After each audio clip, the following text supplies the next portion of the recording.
वो जो दूर घाटी पर बस्ती देख रहे हैं साहब, वहीं पर मेरा घर था। मेरा बाप वहीं चाय के बागानों में काम किया करता था। बड़ा हंसमुख इंसान था मेरा बाप। वर्कर भी उसकी बहुत इज्जत करते थे। और क्यों ना करते साहब, यूनियन का बहुत बड़ा लीडर था ना, और मददगार भी था। मुझे ना साहब, मुझे अपने बाप से बहुत मोहब्बत मिली साहब, बहुत मोहब्बत मिली।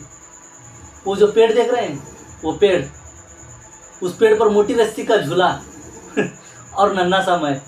मेरा बाप मुझे उस पर बैठा कर इतनी जोरदार पेंगे देता था, इतनी जोरदार पेंगे देता था, झूला और ऊपर और ऊपर और ऊपर, साए साए साए साए। झूला जब नीचे की तरफ आता तो पेट में कैसे लगता साहब, है ना। अच्छे दिन थे साहब, मजा आता था। फिर एक दिन अचानक पुलिस मेरे घर पर आई और मेरे बाप को पकड़ कर ले गई। और तो और कुछ रोज बाद मेरी माँ भी मुझे छोड़कर चली गई। एक माँ अपने बच्चों को छोड़कर चली गई। उस वक्त मेरी क्या उम्र थी साहब, छोटा सा था मैं, इतना सा होऊंगा मैं। रोता रहा, बिलखता रहा। मजा लग किसी को जो किसी ने पानी भी पूछा हो? नहीं साहब, नहीं। फिर रात आई तो इतनी जोर से भूख लगी, इतनी जोर से भूख लगी। जब भूख लगती है ना साहब, तो पेट में ऐसे होता है जैसे कोई जानवर पेट में बैठा हो और अपने दांतों से पंजों से नोच रहा हो। पागल हो जाता सब इंसान, पागल।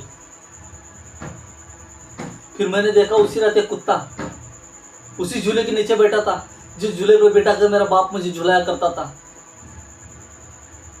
कहीं से रोटी लाके चबा रहा था, चबड़ चबड़ चबड़। मैंने उठा एक पत्थर और दे मारा उस कुत्ते को। कुत्ता रोटी लेके भागा, कुत्ते के पीछे मैं भागा। यूं ही भागते भागते कुत्ते के मुंह से रोटी गिर गई। मैंने लपक से उस रोटी को उठा लिया। और उस दिन से ना साहब, उस दिन से मुझे ऐसा लगता है ना जैसे कोई इस धरती पर, उस आकाश पर किसी ने ये लिख दिया हो कि मुन्ना, जीना है तो मारना सीख। जो जीना है मुन्ना, तो हर किसी से छीनना सीख। ऐसे लगता है साहब, ऐसे लगता है।